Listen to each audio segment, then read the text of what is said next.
We're starting to see major changes affecting local businesses in the path of the I-35 Capital Express Central project. So this week, the latest victim of the project, a U-Haul location at I-35 and Airport Boulevard, shut its doors for good after 20 years in business. And another longtime shop is making plans to relocate soon. Thank you so much for joining us. I'm Jennifer Sanders. I'm Daniel Marin. These are just two of more than 100 properties impacted by the highway expansion plans. KXAN's Sarah Alsheh gives us a look at where things currently stand. Inside nature's treasures,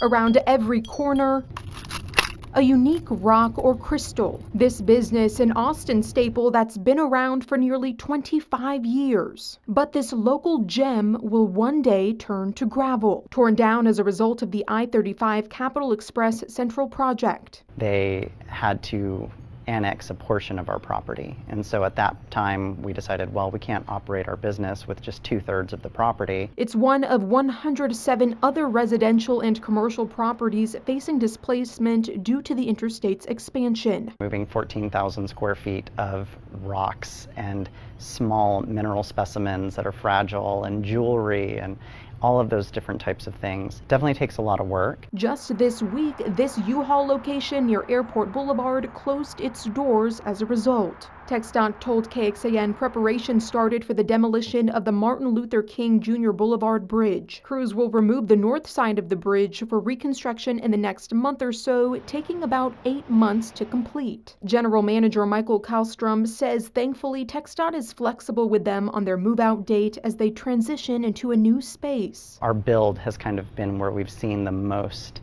delays and the most setbacks. The new store will have an extra 11,000 square feet. We're still on the highway, so it's still very convenient, but we're tucked back just enough to where we're not having that constant noise, the constant pollution, the constant trash blowing around.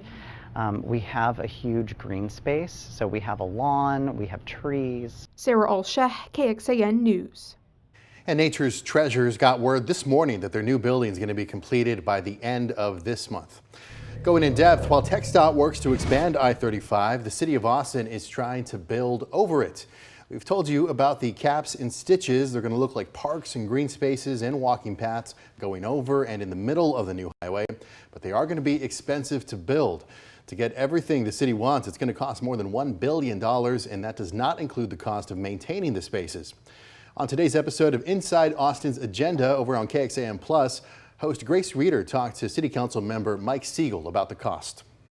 And what I want to get into is whether that's worth it compared to the trade-offs, because we have a very strong financial department, CFO and financial services team at the city.